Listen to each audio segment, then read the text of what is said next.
want you to ponder these questions. What are you becoming?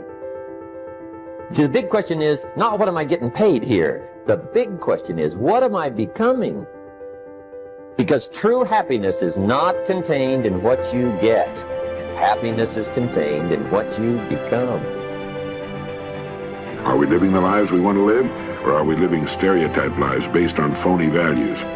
Usually they're a combination of both, a kind of compromise which says surely other people must have some idea of what constitutes the good life. After all, there are so many of them. But when we look closer, we see that they're living shadow lives, as Mumford calls them. In competition, ice skating, you've seen a couple match each other's movements almost perfectly. It's called shadow skating, I believe. They try to match each other's movements so perfectly that each might be the other's shadow.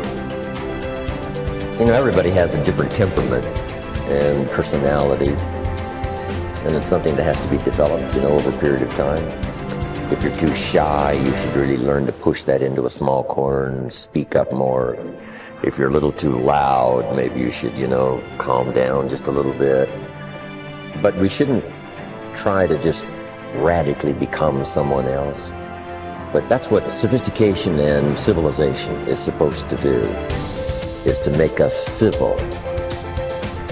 And all so-called civilized peoples have increasingly become crazy and self-destructive because through excessive thinking they have lost touch with reality.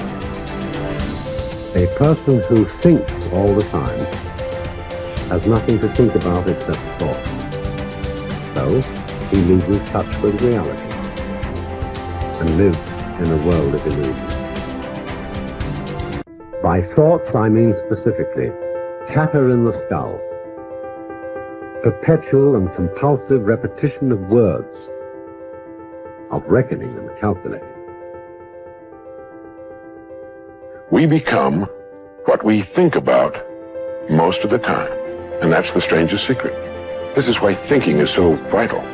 This is why a goal is so important, because we will become that. This is why people who set goals achieve them. The trouble with men is not in achieving their goals. They do that. It's in establishing them. The only thing about a man that is a man is his mind. Everything else you can find in a pig or a horse. It's true.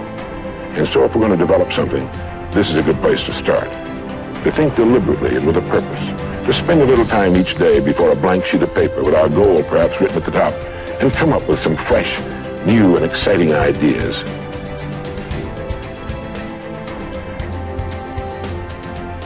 How to get the results you want.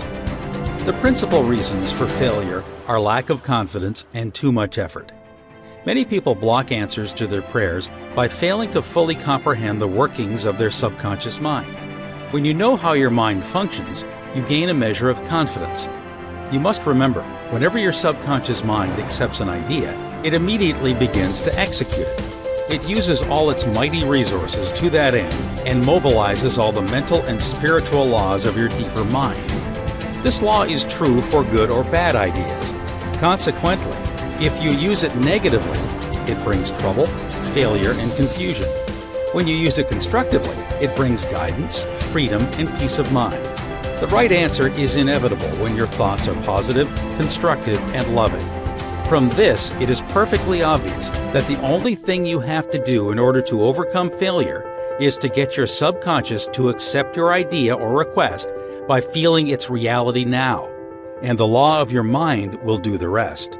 Turn over your request with faith and confidence, and your subconscious will take over and answer for you. You will always fail to get results by trying to use mental coercion. Your subconscious mind does not respond to coercion. It responds to your faith or conscious mind acceptance. Your failure to get results may also arise from such statements as, "Things are getting worse. I will never get an answer. I see no way out. It is hopeless. I don't know what to do. I'm all mixed up." When you use such statements, you get no response or cooperation from your subconscious mind. Like a soldier marking time, you neither go forward nor backward. In other words, you don't get anywhere. If you get into a taxi and give a half dozen different directions to the driver in 5 minutes, He would become hopelessly confused and probably would refuse to take you anywhere. It is the same when working with your subconscious mind. There must be a clear-cut idea in your mind. You must arrive at the definite decision that there is a way out, a solution to the vexing problem in sickness. Only the infinite intelligence within your subconscious knows the answer. When you come to that clear-cut conclusion in your conscious mind, your mind is then made up, and according to your belief, it is done unto you. Easy does it. A house owner once remonstrated with a furnace repairman for charging $200 for fixing the boiler. The mechanic said, "I charged 5 cents for the missing bolt and $199.95 for knowing what was wrong." Similarly, your subconscious mind is the master mechanic, the all-wise one, who knows ways and means of healing any organ of your body as well as your affairs. Decree health and your subconscious will establish it. But relaxation is the key. Easy does it. Do not be concerned with details and means, but know the end result. Get the feel of the happy solution to your problem, whether it is health, finances, or employment. Remember how you felt after you had recovered from a severe state of illness? Bear in mind that your feeling is the touchstone of all subconscious demonstration. Your new idea must be felt subjectively in a finished state, not the future, but as coming about now.